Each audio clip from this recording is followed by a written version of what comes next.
नमस्कार दोस्तों, मैं दिग्विजय सिंह आप सबका बहुत स्वागत करता हूं दिग्विजय इकोनॉमिका में। कैसे हैं आप लोग और कैसे चल रही है आपकी जीत की तैयारी। दोस्तों, आज की वीडियो में मैं बात करने वाला हूं कि कैपिटल अकाउंट कन्वर्टिबिलिटी क्या होती है। कैपिटल अकाउंट कन्वर्टिबल करने के लिए भारत में एसएस तारापुर कमेटी बनाई गई। एसएस तारापुर कमेटी ने को 2 बार बनाई गई थी। कमेटी ने एक बार 97 में अपनी रिपोर्ट्स दी, प्री कंडीशंस दी कि क्या होने चाहिए, और फिर उसने 2006 में भी दी थी। तो दोनों कमेटियों का क्या रिकमेंडेशन था कि क्या भारत में कैपिटल अकाउंट कन्वर्टिबिलिटी की जानी चाहिए, और की जानी चाहिए तो उसके लिए प्री कंडीशंस क्या होगा, रोड मैप क्या होगा, उस पर भी करेंगे बात। फिर हम ये भी बात करेंगे कि कैपिटल अकाउंट कन्वर्टिबिलिटी करने से क्या बेनिफिट हो सकता है, और फिर हम ये भी बात करेंगे कि कैपिटल अकाउंट कन्वर्टिबल करने से क्या आपको नुकसान हो सकता है। तो दोस्तों, ये वीडियो बड़ा ही रेशनल है। लोगों को ये क्वेश्चन समझ में नहीं आता है, तो बड़े ध्यान से समझिए कि कैपिटल अकाउंट कन्वर्टिबिलिटी की मीनिंग क्या है और इसके प्रोस कॉन्स क्या है। पूरे वीडियो को बिल्कुल लास्ट तक देखिएगा। दिग्विजय इकोनॉमिका को अगर आपने सब्सक्राइब नहीं किया है ना, तो दिग्विजय इकोनॉमिका को सब्सक्राइब करिए, क्योंकि इकोनॉमिक रिलेटेड सबसे ऑथेंटिक वीडियो हम आपको दे रहे हैं। इकोनॉमिक्स का मतलब दिग्विजय इकोनॉमिका। तो आइए दोस्तों, हम सीखते हैं कैपिटल अकाउंट कन्वर्टिबिलिटी। पिछले वाले वीडियो में आपने सीखा था कि करेंट अकाउंट कन्वर्टिबिलिटी क्या होती है। यहां पे मैं आपको बताऊं कि कैपिटल अकाउंट कन्वर्टिबिलिटी क्या होती है। देखिए, हमेशा करेंसी कन्वर्टिबिलिटी का मतलब हम ये निकालते हैं कि हम अपने देश के होम करेंसी को रेस्ट ऑफ द वर्ल्ड के करेंसी में कन्वर्ट कर सकें उस रेट पे जो मार्केट के द्वारा डिटरमाइंड है। कहने का मतलब साफ है, अगर हम रुपए की कन्वर्टिबिलिटी की बात कर रहे हैं तो रुपए को हम डॉलर में बदल सकें और उस रेट पे बदल सकें जो कि मार्केट के द्वारा डिटरमाइंड है। जैसे मान लीजिए कि आज मार्केट की प्राइस है $1 = 74 रुपीज, तो हम उसी रेट पे बदल सकें, तो इसे हम करेंसी कन्वर्टिबिलिटी करते हैं।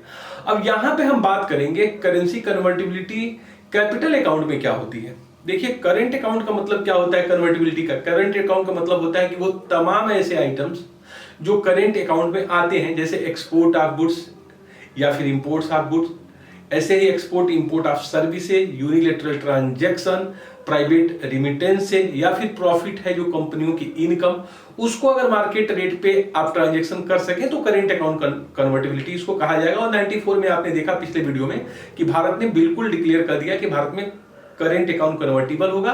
जो भी आइटम संबंधित है करेंट अकाउंट पे, वो मार्केट बेस पे हम दे देंगे। आप मैच देखना चाहते हैं, आप मूवी शूट करने जाना चाहते हैं, आप बच्चे को पढ़ाना चाहते हैं, किसी चीज का एक्सपोर्ट करना चाहते हैं, इंपोर्ट करना चाहते हैं, सबके लिए आपको उसी रेट पे डॉलर फॉरेन एक्सचेंज मिल जाएगा जो मार्केट के द्वारा डिटरमाइंड है। लेकिन कैपिटल अकाउंट कन्वर्टिबिलिटी इंडिया में नहीं है। अब बहुत ध्यान से आप लोग सीखिएगा कि कैपिटल अकाउंट कन्वर्टिबिलिटी जब मैं कहता हूं तो इसका क्या मतलब होता है। देखिए, एसएस तारापुर कमेटी ने खुद ही इसको जो है डिफाइन किया, और उसने कहा कि कैपिटल अकाउंट कन्वर्टिबिलिटी का मतलब है कि हम अपने लोकल फाइनेंशियल एसेट्स को अगर इंटरनेशनल फाइनेंशियल एसेट्स में चेंज कर दें, या फिर इंटरनेशनल फाइनेंशियल एसेट्स को लोकल फाइनेंशियल एसेट्स में एक्सचेंज कर दें, ट्रांसफर कर दें, और उस रेट पे कर दें जो मार्केट के द्वारा डिटरमाइन है, तो इसको हम बोलेंगे कैपिटल अकाउंट कन्वर्टिबिलिटी। इसका मतलब बहुत से हमारे स्टूडेंट नहीं समझ पाते हैं कि तारापुर कमेटी जब ये कहती है कि जब हम लोकल फाइनेंशियल एसेट्स को इंटरनेशनल फाइनेंशियल एसेट्स में और इंटरनेशनल फाइनेंशियल एसेट्स को लोकल फाइनेंशियल एसेट्स में उस रेट में ट्रांजैक्शन कर सकें, ट्रांसफर कर सकें जो कि मार्केट के द्वारा डिटरमाइन है, इसका मतलब क्या होता है। बहुत ध्यान से समझिए। जैसे मान लो कि मैं एक इंडियंस हूं और मैं चाहता हूं कि एक इंडिया की कंपनी है, ऑनलाइन कंपनी है, मान लीजिए फ्लिपकार्ट। मान लीजिए कि फ्लिपकार्ट एक इंडियन कंपनी है और मैं चाहता हूं कि इस इंडियन कंपनी में मैं इन्वेस्टमेंट करूं। तो मुझे क्या चाहिए, मैं सीधी सी बात है, मैं शेयर मार्केट में जाऊंगा और जिस शेयर मार्केट में रजिस्टर्ड होगा फ्लिपकार्ट, उसके शेयरों को मैं परचेज करूंगा, और मुझे इसके लिए रुपया चाहिए। मैं जितने रुपए का मन चाहे उतने का मैं शेयर खरीद लूंगा। इसका मतलब देखिए, यहां पे जब हम अपनी कंपनी की, चाहे मान लीजिए टाटा का शेयर खरीद रहा हूं मैं, चाहे रिलायंस का शेयर खरीद रहा हूं, चाहे HDFC शेयर का खरीद रहा हूं, तो जो भी भारतीय कंपनियां हैं, कोई भी कंपनी है, उसका अगर मुझे शेयर खरीदना है तो मुझे सिर्फ रुपया चाहिए और एक शेयर मार्केट में जाके मैं खरीद सकता हूं वहां के ओनरशिप को, शेयर को, इक्विटी को। बट आप ध्यान दीजिए, मान लीजिए कि एक कंपनी अमेज़न है, वो ऑनलाइन मार्केटिंग कंपनी है, आप लोग बहुत जान रहे हैं, ई कॉमर्स में उसका बड़ा नाम है, और मैं सोच रहा हूं कि अब मैं अमेज़न में जो है शेयर परचेज करूं और उससे काफी बेनिफिट मैं कमाऊं। अब मुझे क्या करना पड़ेगा, मुझको सीधी सी बात है कि अमेजॉन यूएस की कंपनी है, तो मुझे यूएस के शेयर मार्केट में जाना पड़ेगा। अब मैं जब यूएस के शेयर मार्केट में जाता हूं तो वहां पे मुझे अमेजॉन का शेयर कभी भी मुझे रुपी डिनोमिनेशन में नहीं मिलेगा, मैं रुपये में नहीं खरीद सकता हूं। तो सीधी सी बात है, मैं यूएस के स्टॉक एक्सचेंज में जाके डॉलर से ही अमेजॉन का शेयर खरीद पाऊंगा। तो कुल मिला जुला के दोस्तों, यहां पे capital account convertibility will be must. अगर यह कैपिटल अकाउंट कन्वर्टिबिलिटी नहीं है तो I can't purchase the share of Amazon, क्योंकि हम उसे रुपए में परचेज नहीं कर सकते हैं।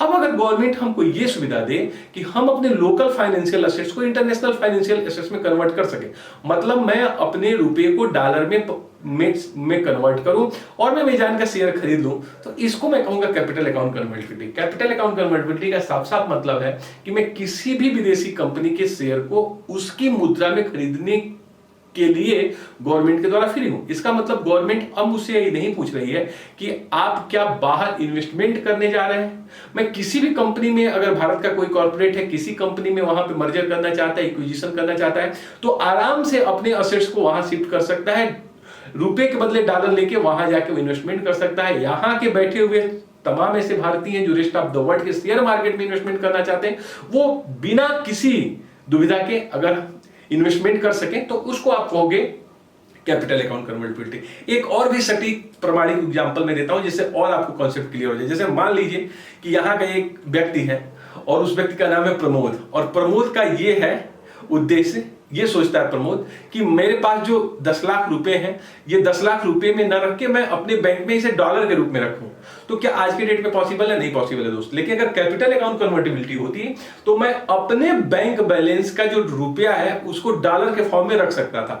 अब मैं कह सकता था कि मुझे 1.5 लाख रुपया, मुझे 10 लाख रुपए के बदले में 1.5 लाख डॉलर दे दीजिए, और मैं जो है, सॉरी 1.5 लाख तो नहीं होगा, मैंने काफी ज्यादा बता दिया, 70 लाख रुपए होंगे तो 1 लाख डॉलर होंगे। तो मान लीजिए मेरे पास 70 लाख रुपए, 75 लाख रुपए हैं, और 1 लाख डॉलर अगर मैं चाहता हूं उसको कन्वर्ट करके डॉलर फॉर्म में रखूं अपने एफडी को, तो मैं रख सकता हूं, या फिर बैंक बैलेंस रख सकता हूं। तो ये होगा कैपिटल अकाउंट कन्वर्टिबिलिटी की, मतलब किसी तरह का रोक टोक नहीं, किसी तरह का रिस्ट्रिक्शंस नहीं। जब मैं चाहूं अपनी जो है कंपनियों के शेयर को, रेस्ट ऑफ द कंपनियों के अपनी जो है असेट्स को, अपने जो है फाइनेंस को, अपने जो पैसा है उसको हम रेस्ट ऑफ द वर्ल्ड के किसी भी करेंसी के रूप में अपने ही बैंक में डिपॉजिट कर ले, तो ये कैपिटल अकाउंट कन्वर्टिबिलिटी। कुल मिला के देखिए, बड़ा सहज तरीके से आप सोच सकते हैं कि जहां करंट अकाउंट कन्वर्टिबिलिटी में ट्रांजैक्शंस होते हैं, मैं चीजों को एक्सपोर्ट करता हूं और डॉलर पाता हूं, डॉलर को रुपए में कन्वर्ट करता हूं, तो ट्रांजैक्शंस होते हैं। कैपिटल अकाउंट कन्वर्टिबिलिटी में कोई ट्रांजैक्शंस नहीं होने चाहिए। मैं डायरेक्ट अपने पैसे को डॉलर में बदल सकता हूं, चाहे मैं अपने पास डॉलर के रूप में रखूं या फिर कहीं इन्वेस्टमेंट कर दूं। ये कैपिटल अकाउंट कन्वर्टिबिलिटी का सीधा सीधा मतलब होता है। तो जहां तक दोस्तों मैं समझा पा रहा हूं आपको, और जहां तक मैं सोच रहा हूं आप लोग समझ हो चुके होंगे अब कि कैपिटल अकाउंट कन्वर्टिबिलिटी का मतलब कि मुझे फॉरेन में इन्वेस्टमेंट करना है, यहाँ की कंपनी को विदेश में जाके मर्जर करना है, एक्विजिशन करना है, या फिर जो है किसी कंपनी के शेयरों को परचेज करना है, तो बिना रोक टोक के वो जो है मार्केट एक्सचेंज रेट, जो मार्केट के द्वारा डिटरमाइंड रेट है, उस रेट पे उसे डॉलर मिलेगा और वो काम कर लेगी, मतलब वहां एक्विजिशन कर लेगी, मर्जर करेगी, जितना चाहे उतना शेयर खरीदे। ये तमाम चीजें कैपिटल अकाउंट। तो भारत में आप जानते हैं अभी भी कैपिटल अकाउंट कन्वर्टिबिलिटी लागू नहीं है। तो क्या भारत में कैपिटल अकाउंट कन्वर्टिबिलिटी होनी चाहिए? जब 94 में आपने करंट अकाउंट कन्वर्टिबिलिटी डिक्लेयर कर दिया, तो क्या भारत में कैपिटल अकाउंट कन्वर्टिबिलिटी होनी चाहिए? इसके ऊपर एसएस तारापुर कमेटी आरबीआई ने बनाई। बहुत ध्यान से समझिएगा, आरबीआई ने बनाई। आरबीआई ने एसएस तारापुर कमेटी बनाई, और सबसे पहले एसएस तारापुर कमेटी 97 में अपनी रिपोर्ट जो है आरबीआई को सौंप दिया। उसने कहा कि कुछ रोड मैप होने चाहिए, कुछ प्रीकंडीशंस होने चाहिए। अगर इंडिया उस प्रीकंडीशंस को फॉलो करता है, उस जो है नॉर्म्स को अडॉप्ट कर लेता है, तो इसे कैपिटल अकाउंट कन्वर्टिबिलिटी आप कर सकते हो। तो क्या था? देखिए, पहला था कि कभी भी आपको कैपिटल अकाउंट कन्वर्टिबिलिटी इमीडिएट नहीं करना है, आपको लमसम नहीं करना है, एक स्पेसिफिक टाइम में नहीं, एक फेज में करना है। तो इन्होंने कहा कि अगर आपको कैपिटल अकाउंट कन्वर्टिबिलिटी करना है तो 3 साल का समय लीजिएगा, 97, 98, 98, 99 और 99, 2000। मतलब अगर आपको करना है तो 3 साल में आराम से आप इसे करिएगा। कैपिटल अकाउंट कन्वर्टिबिलिटी ये फेज में होंगे, चरणबद्ध तरीके से होंगे, एक ही बार में नहीं डिक्लेयर होगा। दूसरा, जो फिस्कल डेफिसिट है, आप देखेंगे कि फिस्कल डेफिसिट अगर इंडिया का 90 के डिकेड में लगभग 9, 10, 11 तक रहता था, तो इन्होंने कहा कि अगर आप एवरेज 3 साल में 97, 98, 98, 99 और 99, 2000 में अगर फिस्कल डेफिसिट का एवरेज 3.5% आप ला दें, तो आप कैपिटल अकाउंट कन्वर्टिबिलिटी पे विचार कर सकते हैं। आपको मैं बताऊंगा कि फिस्कल डेफिसिट क्या होता है। एक साल में जो गवर्नमेंट की टोटल बारोइंग्स होती है, चाहे इंटरनल हो चाहे वो एक्सटर्नल हो या फिर जो है किसी भी तरह की बारोइंग है, वो सभी बारोइंग होती है उसकी फिस्कल डेफिसिट। तो ये जो फिस्कल डेफिसिट अगर जीडीपी का 3.5% आप कर लें तो आप इस पे विचार कर सकते हैं। अभी आपको मैं बताऊं कि कभी भी भारत में फिस्कल डेफिसिट 3.5% नहीं आया। इसमें कोविड की जो चीजें चल रही है और गवर्नमेंट ने जो इतने ज्यादा बारोइंग्स की है, और फिर अभी आपने देखा कि कोविड के बाद इंडियन इकोनॉमी में रिफॉर्म करने के लिए जो आत्मनिर्भर भारत चलाया गया था, उसमें गवर्नमेंट की इस समय जो है फिस्कल डेफिसिट 8% के आसपास चल रही है। तो आप सोच सकते हैं कि उस समय ही इसका रिकमेंडेशन का 3.5% एवरेज होना चाहिए। इसी तरह इस कमिटी ने कहा था कि इन्फ्लेशन रेट 3 to 5% एवरेज होना चाहिए। मतलब जो 3 साल में इन्फ्लेशन का रेट है वो 3 to 5% का एवरेज होना चाहिए। इस नाम को कई बार हम प्राप्त कर चुके हैं, लेकिन इस बार ये इन्फ्लेशन रेट भी इससे ज्यादा चल रहा है अगर आज की डेट में मैं बात करूं। इसी तरह देखिए कहा गया कि पब्लिक सेक्टर के जो बैंक्स हैं उनके नॉन परफॉर्मिंग एसेट्स, इसके ऊपर पूरा मैं वीडियो बना चुका हूं, नॉन परफॉर्मिंग एसेट्स क्या है।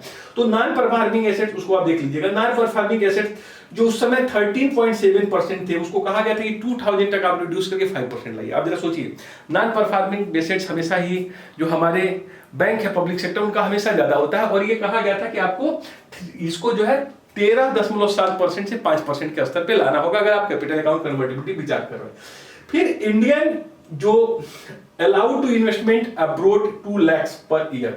अब भारतीय इंडिविजुअल्स को आप अलाउड करें कि प्रत्येक साल $2 लाख वो कहीं भी इन्वेस्टमेंट कर सकता है। जो देखिए वो जो है सुविधा नहीं थी कि क्या भारतीय आप चाहते हैं तो क्या प्रत्येक साल $2 लाख कहीं आप विदेश में इन्वेस्टमेंट कर सकते हैं। ये सुविधा देने की बात की गई थी एसएस तारापुर कमेटी द्वारा। फिर कहा था कमेटी ने कि unlimited amount of gold can be imported.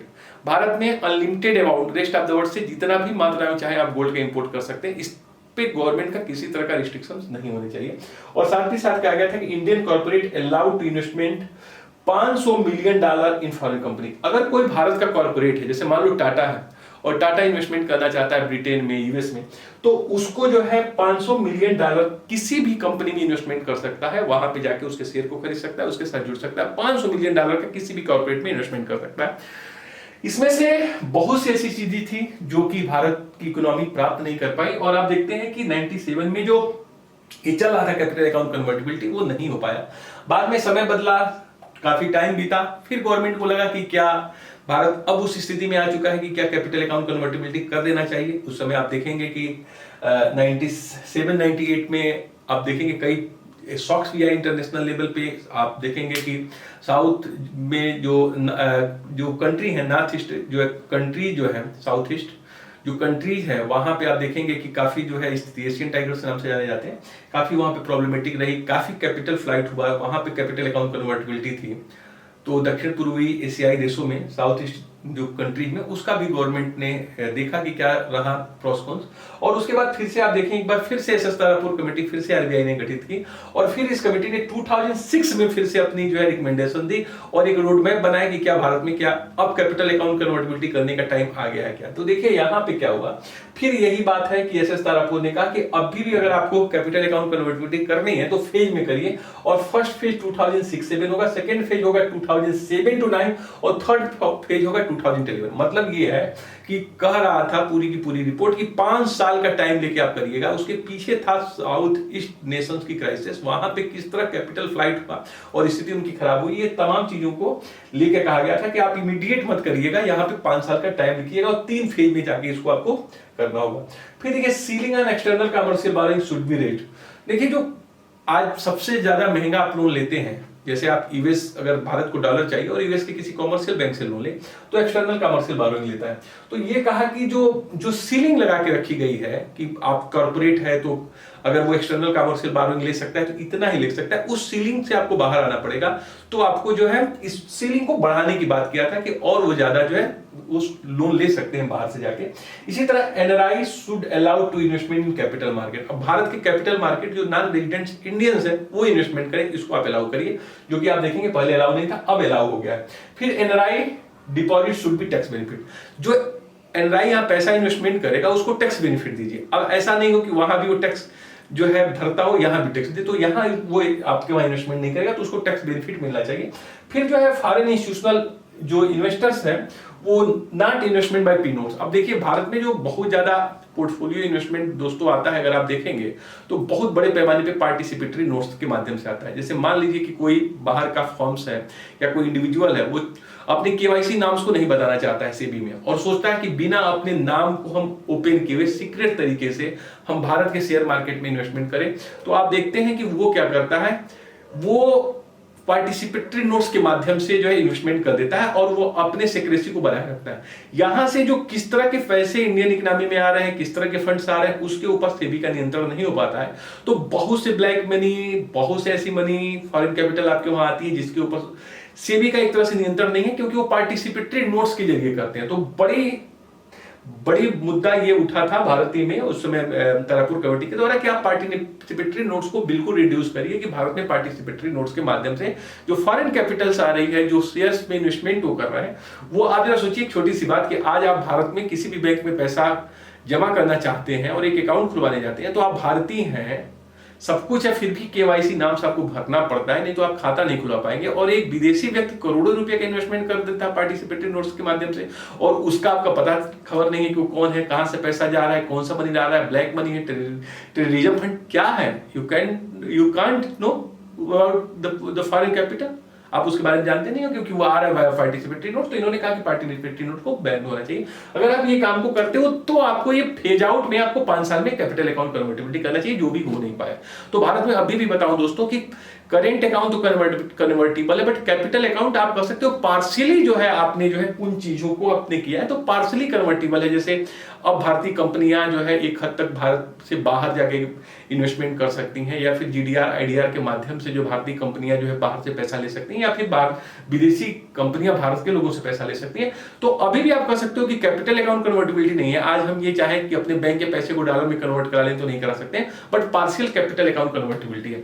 अब देखिए इससे पूछा जाता है बेनिफिट क्या होगा कैपिटल अकाउंट कन्वर्टिबिलिटी से और इसका लॉस क्या होगा। बेनिफिट देखिए, अगर आप कैपिटल अकाउंट कन्वर्टिबिलिटी करते हैं तो ढेर सारी जो है रेस्ट ऑफ द वर्ल्ड से मनी आपके वहां आएगी। अब ढेर सारी जब मनी आएगी, ढेर सारे से फॉरेन कैपिटल्स आएंगे, तो आपके वहां जो है फॉरेन कैपिटल स्टॉक बढ़ेगा और जो उसकी कास्ट आती है, जो फॉरेन करेंसी की, फॉरेन कैपिटल की कास्ट आती है, वो रिड्यूस होगा।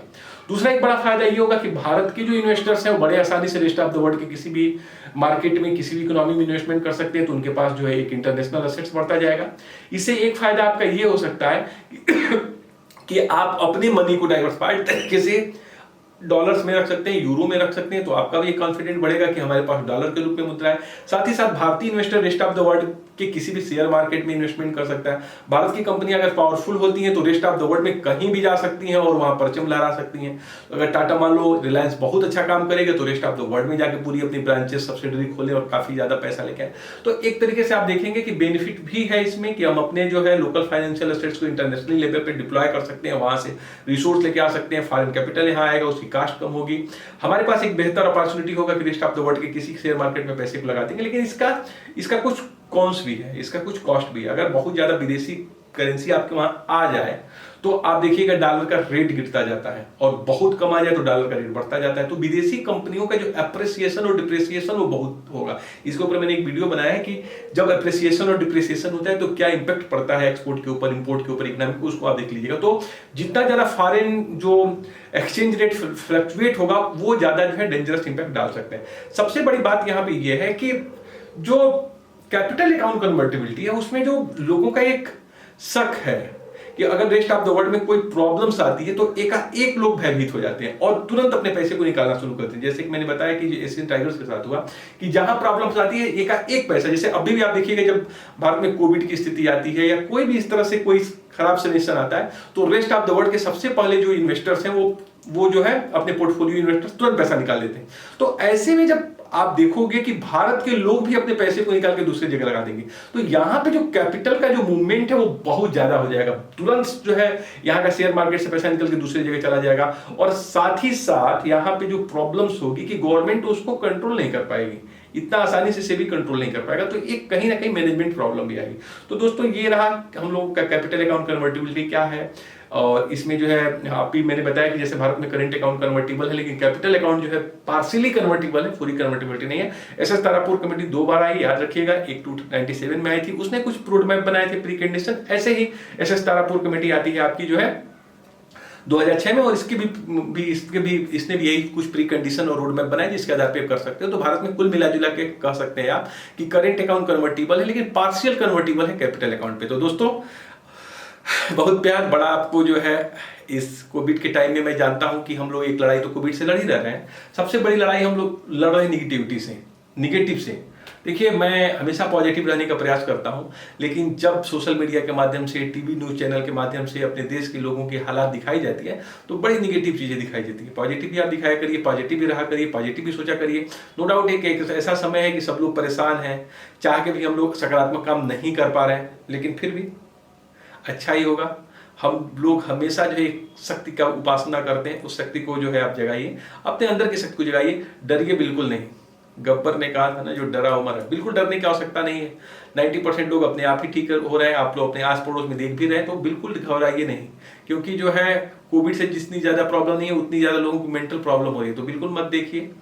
जो होगा वो देखा जाएगा। बाकी अपने लोग अपने कर्म पे विश्वास करिए और जितना हो सके अपने लाइफ को एंजॉय करिए, जितना जीना है जीजिए। तो दोस्तों बस इसी जो है आपको जो है शुभाशीष के साथ कि आप लोग अच्छा करेंगे, लाइफ आपकी अच्छी रहेगी, हम लोग फिर से हंसेंगे, खेलेंगे, बाग बागीचे खलिहान पार्कों में घूमेंगे और मूवी देखने भी चलेंगे। Thank you so much for watching Digvijay Economica. God bless you dear friends.